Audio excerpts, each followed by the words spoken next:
আজকে আমি তৈরি করব চিংড়ি মাছের ডালনা। তো চিংড়ি মাছের ডালনা রান্না করব, তার জন্য নিয়েছি রসুন, হাফ ইঞ্চি আদা, একটা টমেটো, একটা বড় পেঁয়াজ, আর এখানে ছোট ছোট ছোট আলুগুলোকে দু টুকরো করেছি, আর এটা তেলে ভাজবো। তো এই মশলাগুলোকে আমি তেলে ভেজে নিয়ে তারপর মিক্সিতে বেটে নেব। সাথে দিয়ে দেবো একটু জিরে আর ধনে গুঁড়ো দেবো। তো এইগুলো মশলাগুলো আগে আমি সব ভেজে নিই, তারপরে আপনাদের রান্না দেখাচ্ছি। তো মাছগুলো আপনাদের দেখাই। চিংড়ি মাছগুলো বেশ বড় বড়। চিংড়ি মাছগুলো দেখুন খুব টাটকা, বাড়ির সামনে বিক্রি করতে এসেছিল, সেখান থেকে নিয়েছি, বেশ বড় বড়। তো এগুলোকে আমরা খোসা, মাথা, পেটের ভেতর এই তলা দিয়ে যে শিরাটা থাকে একটা কালো, বা পিঠের ওপর দিয়ে থাকে, এগুলোকে ফেলে পরিষ্কার করে তারপরে রান্না করব। তো আগে মশলাটা রেডি করে নিই, তারপরে মাছ বাছবো। আমি তেল দিয়ে দিয়েছি, তেল গরম হয়ে গেছে। দিয়ে দেবো কয়েকটা চিনে বাদাম, দিয়ে দেবো অল্প একটু জিরে,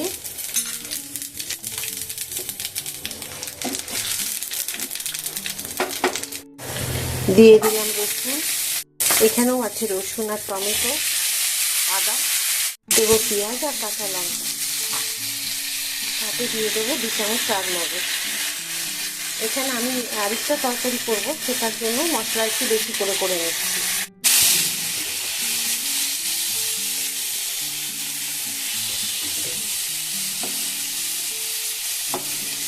দেখুন মশলাটা খুব সুন্দর কিন্তু আমি ভেজে নিয়েছি। এবার এগুলো ঠান্ডা হয়ে গেলে মিক্সিতে বেটে নেব। ততক্ষণ যে আলুগুলো আমি কেটে রেখেছি সেটা কিন্তু আমাকে সেদ্ধ করে নিতে হবে।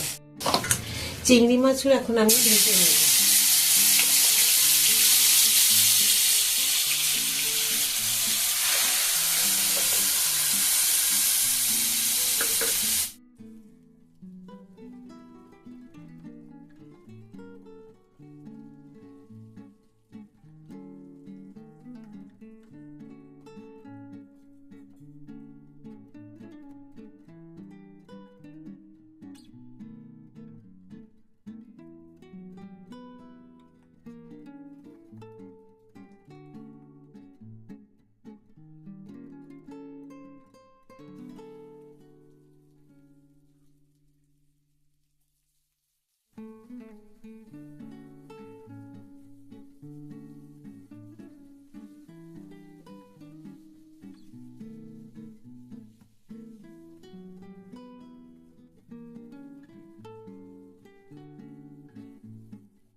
জিরে দিলাম, তেজপাতা দিলাম,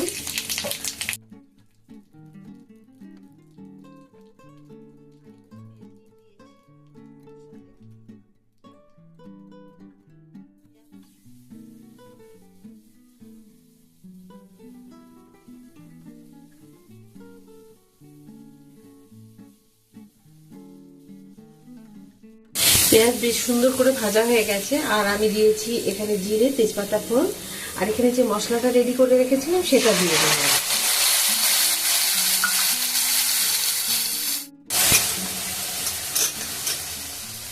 হলুদ দিয়ে দিলাম,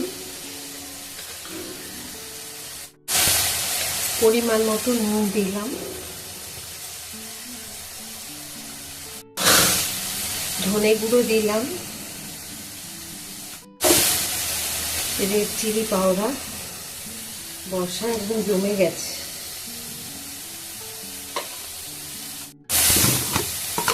দেবো ব্যালেন্স ঠিক রাখার জন্য অল্প একটু চিনি। সবগুলো মশলা একসাথে সুন্দর করে কষিয়ে নেব।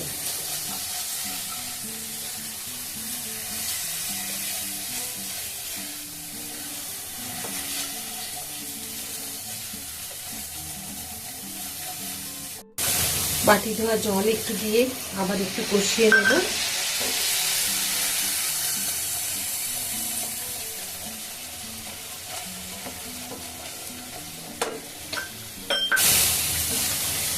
মশলা দেখুন খুব সুন্দর কষানো হয়ে গেছে। এখন আমি এখানে দিয়ে দেবো উষ্ণ গরম জল, বা ফুটন্ত জলও দিতে পারেন।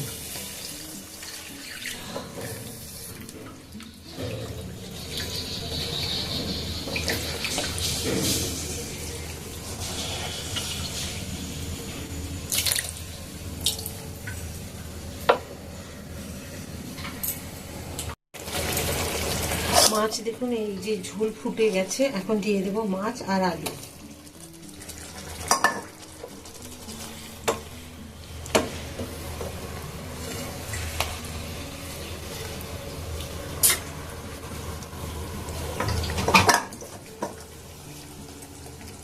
মাছের আলু দিয়ে তারপর দেখুন ফুটে গেছে, এখন আমি দিয়ে দেবো একটু গলিয়ে রাখা ঘি আর পরিমাণ মতো দিয়ে দেব একটু শাহি গরম মশলা। ব্যাস, রান্নাটা পুরো কমপ্লিট।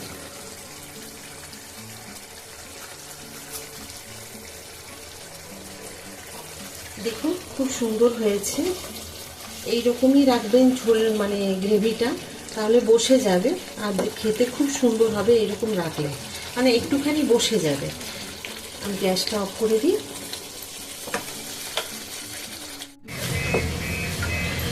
সবসময় যে কাজু কিশমিশ দিয়ে রান্না করতে হবে তা নয়, এমনি চিনেবাদাম থাকলেও দিলে হবে, চিনেবাদাম যদি না থাকে তা দিয়ে করলেও হবে।